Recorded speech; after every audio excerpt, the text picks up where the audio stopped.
Hi friends. HURL நிறுவனம் வந்து பார்த்தீங்கன்னா, வேலைவாய்ப்பு வந்து அறிவிச்சிருக்காங்க. அத பத்தின முக்கியமான விவரங்கள பார்க்கலாம். சரிங்களா? அதாவது என்னென்ன வேக்கன்சி, அதுக்கான கல்வி தகுதி என்ன, அந்த போஸ்ட்டுக்கான ரோல் என்ன, அப்புறம் எவ்வளோ ஒர்க்கிங் எக்ஸ்பீரியன்ஸ் தேவைப்படும்னு சொல்லிட்டு இந்த டேபிள்ல வந்து கிளியரா குடுத்துருக்காங்க. அதாவது ஏஜ் லிமிட் அப்புறம் வேக்கன்சியும் கூட. ஓகேங்களா? ஸோ அத பத்தி நம்ம வந்து பார்ப்போம். ஃபர்ஸ்ட்டு வந்து பார்த்தீங்கன்னா, வைஸ் பிரசிடென்ட் அப்படின்ற பொசிஷனுக்கு வந்து பாருங்க. புரொடக்ஷன் டிசிப்ளின் இதுக்கு வந்து 2 வேக்கன்சி குடுத்துருக்காங்க. எக்ஸ்பீரியன்ஸ் வந்து பார்த்தீங்கன்னா, மினிமம் 25 வருஷம் எக்ஸ்பீரியன்ஸ் வந்து கேட்குறாங்க. சரிங்களா? 25 இயர்ஸ் கேட்குறாங்க எக்ஸ்பீரியன்ஸ் வந்து.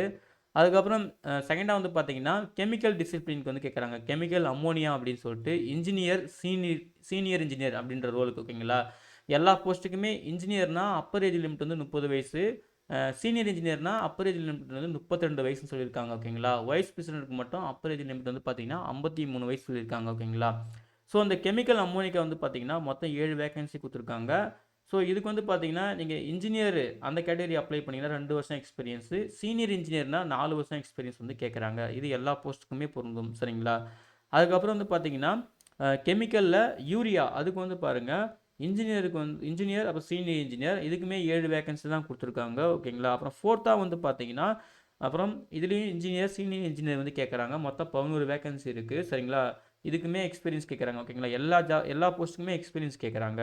அதே போல இந்த சீரியல் நம்பர் 2லிருந்து 3 வரைக்கும் வந்து பார்த்தீங்கன்னா, கல்வி தகுதி வந்து என்ன சொல்றாங்கன்னு பாருங்க. நீங்க வந்து கெமிக்கல் ஓகேங்களா? நீங்க பிஇ, பிடெக் வந்து பார்த்தீங்கன்னா, கெமிக்கல் இன்ஜினியரிங் இல்லன்னா கெமிக்கல் டெக்னாலஜி வந்து முடிச்சிருந்தா அப்ளை பண்ணலாம் அப்படின்னு சொல்லியிருக்காங்க. அத நோட் பண்ணிக்கங்க. ஓகேங்களா? சாரி சீரியல் நம்பர் 1லிருந்து சீரியல் நம்பர் 4 வரைக்குமே. ஓகேங்களா? அகாடமிக் டிகிரில வந்து பார்த்தீங்கன்னா, நீங்க வந்து 60% மார்க்ஸ் செக்யூர் பண்ணியிருக்கணும்னு சொல்லியிருக்காங்க. அதையுமே நோட் பண்ணிக்கங்க. அதுக்கப்புறம் வந்து பார்த்தீங்கன்னா, 5வது இந்த கேட்டகரி வந்து பார்த்துக்கங்க, மெக்கானிக்கல் டிசிப்ளின்க்கு வந்து கேட்டிருக்காங்க. அதே போல தான் இன்ஜினியர், சீனியர் இன்ஜினியர் மொத்தம் 8 வேக்கன்சி இருக்கு. சரிங்களா? இதில நீங்க மெக்கானிக்கல் வந்து முடிச்சிருக்கணும். அதாவது பிஇ, பிடெக்ல. அப்புறம் இன்ஸ்ட்ருமென்டேஷன் டிசிப்ளின் கேட்டிருக்காங்க. மொத்தம் 8 வேக்கன்சி இருக்கு. இதில வந்து பார்த்தீங்கன்னா, நீங்க இன்ஸ்ட்ருமென்டேஷன் அல்லது இன்ஸ்ட்ருமென்டேஷன் கண்ட்ரோல் இல்லன்னா நீங்க அதுக்கு ரிலேட்டடா அதாவது இசிஇ அப்புறம் இ&ஐ இந்த மாதிரிலாம் இருக்கு பார்த்தீங்களா? இந்த கோர்ஸ்லாம் தெளிவா குடுத்துருக்காங்க. ஸோ இந்த கோர்ஸ் நீங்க முடிச்சிருந்தீங்கன்னா, இந்த லிஸ்ட்ல செக் பண்ணிக்கங்க. ஓகேங்களா? இந்த கோர்ஸ் நீங்க முடிச்சிருந்தாலும் அப்ளை பண்ணலாம். இந்த இன்ஸ்ட்ருமென்டேஷன் டிசிப்ளின்னு சொல்லியிருக்காங்க. ஸோ தெளிவா பார்த்துக்கங்க. ஓகேங்களா? இதுக்கு வந்து பார்த்தீங்கன்னா, அதே போல தான் இன்ஜினியர், சீனியர் இன்ஜினியர் குடுத்துருக்காங்க. ஸோ கரெக்ட்டா அந்த எலிஜிபிலிட்டி கிரைட்டீரியாலாம் செக் பண்ணிக்கங்க. அதுக்கப்புறம் வந்து பார்த்தீங்கன்னா, manager, deputy manager, assistant manager, officer அப்படின்னு சொல்லிட்டு 7வது கேட்டகரிக்கு ஃபினான்ஸ் டிசிப்ளின் சரிங்களா? இதுக்குமே வந்து பார்த்தீங்கன்னா, அப்பர் ஏஜ் லிமிட் வந்து பார்த்தீங்கன்னா, ஒவ்வொரு போஸ்ட்டுக்கும் மாறுது. மேனேஜருக்கு வந்து 40 வயசு மேக்ஸிமம் ஏஜ் லிமிட்டு. டெப்யூட்டி மேனேஜருக்கு வந்து பார்த்தீங்கன்னா 37 வயசு. அசிஸ்டன்ட் மேனேஜருக்கு வந்து பார்த்தீங்கன்னா 35 வயசு. ஆஃபீஸருக்கு வந்து பார்த்தீங்கன்னா 30 வயசு குடுத்துருக்காங்க. ஓகேங்களா? மேனேஜருக்கு 1 வேக்கன்சி, டெப்யூட்டி மேனேஜருக்கு வந்து 2 வேக்கன்சி, அசிஸ்டன்ட் மேனேஜருக்கு வந்து 3 வேக்கன்சி, ஆஃபீஸருக்கு வந்து 2 வேக்கன்சின்னு சொல்லியிருக்காங்க. இதுக்கான கல்வித் தகுதி வந்து பார்த்தீங்கன்னா, நீங்க சார்ட்டர்ட் அக்கவுண்ட் சிஏ, சிஎம்ஏ அல்லது வந்து பார்த்தீங்கன்னா, நீங்க ஃபுல் டைம் எம்பிஏ அதாவது ஃபினான்ஸ்ல வந்து முடிச்சிருந்தா அப்ளை பண்ணலாம் அப்படின்னு சொல்லியிருக்காங்க. சரிங்களா? ஸோ இவங்க சொன்னத தவிர்த்து ஓகேங்களா, நீங்க ஜெனரல் எம்பிஏ முடிச்சிருந்தாலோ, இல்ல வேற ஏதாவது டியூவல் கோர்ஸ் முடிச்சிருந்தாலோ, நீங்க நாட் எலிஜிபிள் டூ அப்ளைன்னு சொல்லியிருக்காங்க. இங்க என்ன சொல்லியிருக்காங்களோ, அந்த கோர்ஸ் தான் நீங்க அந்த டிகிரி தான் நீங்க வந்து முடிச்சிருக்கணும் அப்படின்னு தெளிவா குடுத்துருக்காங்க. ஸோ அத பார்த்துக்கங்க. ஓகேங்களா? எக்ஸ்பீரியன்ஸ் வந்து பார்த்தீங்கன்னா, மேனேஜர்லேருந்து ஆஃபீசர் வரைக்கும் ஒரு சில வருஷம் மாறுது. சரிங்களா? மினிமம் 2 வருஷத்துலேருந்து மேக்ஸிமம் 12 வருஷம் வரைக்கும் எக்ஸ்பீரியன்ஸ் கேட்குறாங்க. எக்ஸ்பீரியன்ஸ் இல்லாத இங்க போஸ்டிங்கே கிடையாது. சரிங்களா? எக்ஸ்பீரியன்ஸ் கண்டிப்பா தேவைப்படும். ஸோ அப்ளை பண்ணும்போது தெளிவா பார்த்துக்குங்க. ஓகேங்களா? ஸோ அவ்வளோதான் ஃப்ரெண்ட்ஸ். இதுதான் வந்து பார்த்தீங்கன்னா, இந்த டேபிளு.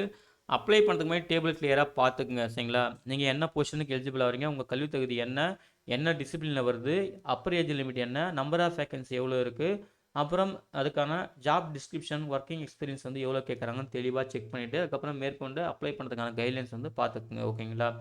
உங்க குவாலிஃபிகேஷன் வந்து பார்த்தீங்கன்னா, எஜுகேஷன் குவாலிஃபிகேஷன் வந்து ஃபுல் டைம் ரெகுலர்ல தான் முடிச்சிருக்கணும். அதுவும் இந்தியன் யூனிவர்சிட்டில ஓகேங்களா? அதாவது ஏஐசிடி, யுஜிசி அப்ரூவ்ட் யூனிவர்சிட்டில தான் முடிச்சிருக்கணும்னு தெளிவா சொல்லியிருக்காங்க. ஸோ கரெக்ட்டா பார்த்துக்கங்க. மேற்கொண்டு உங்களுக்கு ஜாப் பத்தின ஒவ்வொரு போஸ்ட்டுக்கான அந்த ஜாப் டிஸ்கிரிப்ஷன் வேணும்னா, நீங்க அஃபிஷியல் வெப்சைட் www.hurl.net.in வெப்சைட்ல போயிட்டு தெளிவா செக் பண்ணிக்கலாம். அங்க இருக்கும் அப்படின்னு சொல்லியிருக்காங்க.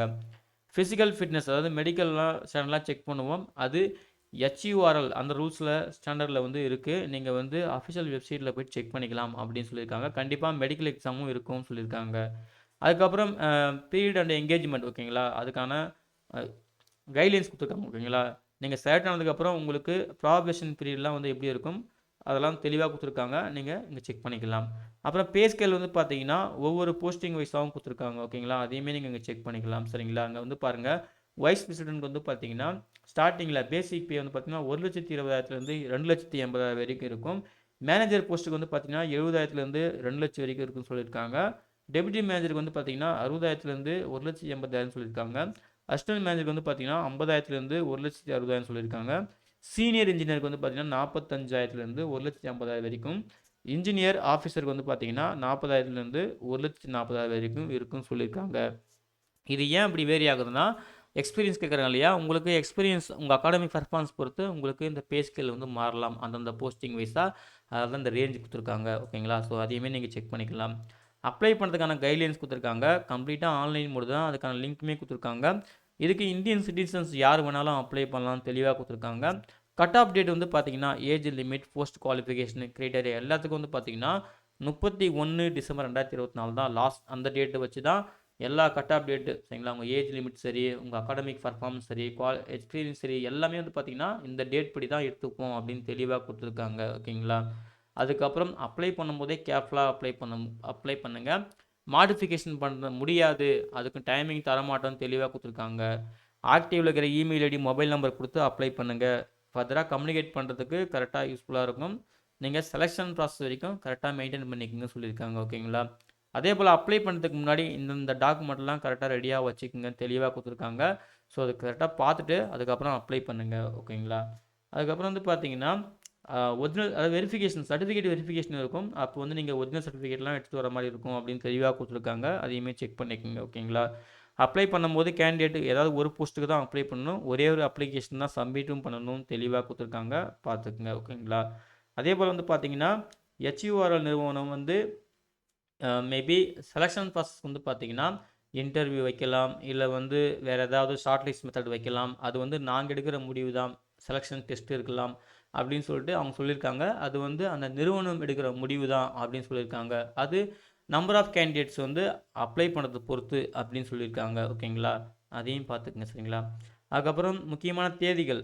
இதுக்கு வந்து பார்த்தீங்கன்னா அப்ளிகேஷன் வந்து 9 ஜனவரி 2025 அப்பயே ஓப்பன் ஆகிடுச்சு. லாஸ்ட் டேட் வந்து பார்த்தீங்கன்னா 29 ஜனவரி 2025.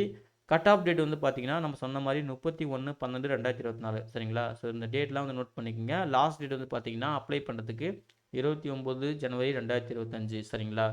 அதுக்கப்புறம் நீங்கள் அப்ளை பண்ணி முடிச்சதுக்கப்புறம் டைம் டு டைம் வந்து அஃபிஷியல் வெப்சைட் செக் பண்ணிகிட்டே இருங்க. அப்போ தான் உங்களுக்கு அப்டேட் வந்து சேரும்னு சொல்லிட்டு கடைசியாக சொல்லியிருக்காங்க. அதையும் வந்து பார்த்துக்குங்க. சரிங்களா? அவ்வளோதான் ஃப்ரெண்ட்ஸ். இதுதான் வந்து பார்த்தீங்கன்னா HURL அதாவது ஹிந்துஸ்தான் உர்வாக் ரேசியான் லிமிடெட் இந்த நிறுவனம் அறிவிச்சிருந்த வேலைவாய்ப்புக்கான முக்கியமான விவரங்கள். சரிங்களா? அப்ளை பண்ணுறதுக்கு மாதிரி கரெக்டாக அந்த டேபிளை கிளியராக பார்த்துக்குங்க. உங்களுக்கு இந்த எலிஜிபிலிட்டி கிட்டேலாம் கரெக்டாக மீட் ஆச்சுன்னா அதுக்கப்புறம் ஆன்லைனில் மிஸ்டேக் இல்லாமல் அப்ளை பண்ணுங்கள். ஓகேங்களா? அதே போல் இந்த நோட்டிஃபிகேஷன் டவுன்லோட் பண்ணுறதுக்கான லிங்க்கையும் ஆன்லைனில் அப்ளை பண்ணுறதுக்கான லிங்க்கையும் இந்த வீடியோ டிஸ்கிரிப்ஷனில் தரேன். செக் பண்ணி நீங்களும் யூஸ் பண்ணிக்கோங்க. சரிங்களா? இந்த வீடியோ பிடிச்சிருந்தா மறக்காமல் லைக் பண்ணுங்கள். மறக்காமல் உங்கள் ஃப்ரெண்ட்ஸுக்கும் ஷேர் பண்ணுங்கள். யாராவது ஒருத்தருக்காவது யூஸ்ஃபுல்லாக இருக்கும். சரிங்களா? அப்ளை பண்ணுற எல்லாருக்கும் wish you all the best. Thank you.